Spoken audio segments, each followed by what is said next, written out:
Hello, everybody. My name is Jorge Rivera. Hello guys, my name is Lin. Today we're gonna share our project one, which is drone, and We'll show you the purposes of the drone. The design of the drone was created so that we can have a stable flight while in the air so that the wind will not tip over the drone and make it fumble or flip. so for the contribution, I did the drone's propeller, and Josh Rivera is gonna be mainly responsible for drone bodies, and for the landing gears, we kind of both did it together. And then here is our early stages of the drone. Like this is a concept art. As you can see, we have a very nice two blade propellers and the octagon shaped bodies. And then for more details, we're gonna go to the on shape real quick, and then we'll see what's going on. So here's the main body of the drone. Like I said earlier, I chose the octagon shape because when I was using the lines in nature, it illustrates that it has like a more stabilized design so that here in direct flight, it won't tip over. It will be balanced out. I made very thin arms around the model so that the propellers on the rotor have freedom around it, so it can take the full potential of the thrust of the rotors. Um, let's show you about the multi views of the drone bodies. It's gonna be here. Josh, you want to say something? Yeah. So essentially, this is the top view. This is the front view. This is the right hand side view, and essentially this is the isometric view of the Yeah, body. The yeah. thickness of the drum body is 1/8 of an inch. Yes. So as you can see, it is quite little bit off from our early hand sketches, but like we decided to do very kind of things body because we wanted to be very light, so that when you mount a camera on it, it will not be very difficult to maintain balance, right? Exactly. Balance. And then I will show you what I did on the propellers. Here is my propellers. Oh, okay. Let me show you the top views. This is my propeller. It is, as you can see, this is a very common propeller. I use the loop, kind of the loaf to create one blade, and then I use a circular pattern to copy around this axis and got a second blade.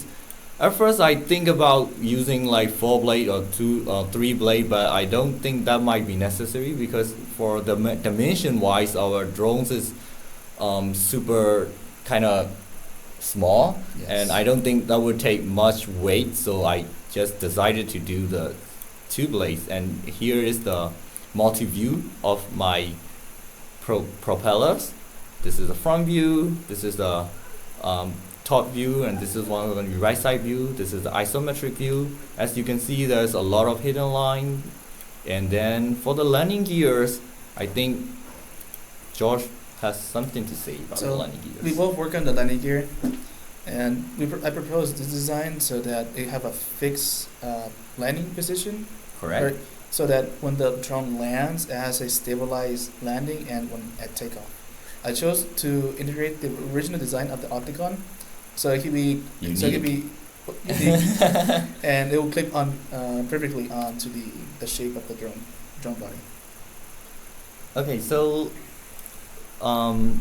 Josh, do you want to share, guys, about how we did the assembly? Of course, And- I'll oh, show yeah. you the assembly.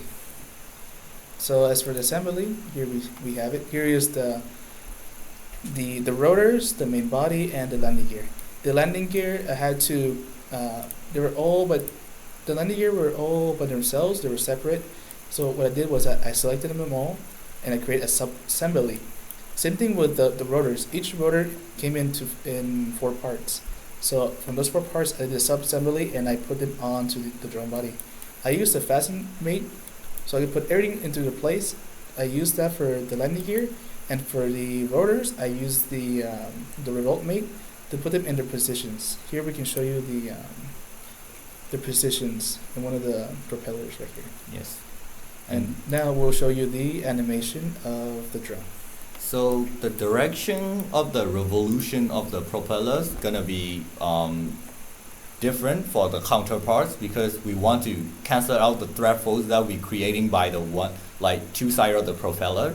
So, oh sorry. So, so let's see about the animation real quick. So let me do it this one, and it's gonna be let's see about 10, and we will see we have to hit loop, and then we go. Wow, this looks so cool. Yeah. And then like I believe this can fly real quick and will be real efficient, and it's kind of very thin in dimension. So if you want to mount the camera, I think you probably can in the middle because it won't kind of, or maybe in the underneath, it won't kind of interact the propeller anyway. So this is what we have to show for our project 1. Thank you all for watching. Before the video ends, talking about the gearings, it took me a while to find the right gearings for each one because I couldn't find how to use all 4 propellers to fly at the same time. So I had to put in the gear mates so they all can function at the same time, and in a certain way where that the propellers in the front will move one direction and the propellers of the back will move on the different direction, so the forces can cancel themselves out. But overall, I enjoyed making this project. The struggles were there because of knowing what kind of mates to put in, and then later here how to create the blaze of the propeller, and for me to create, us to create the right unique landing gear for the project. It was a struggle, but we were able to come through, and overall I enjoyed doing the project. Guys, thank you all for watching. This is all for today. If you guys have any question, comment down below, and we will try our best to answer as we can. So thank you guys. Bye. Until next time. Until next time.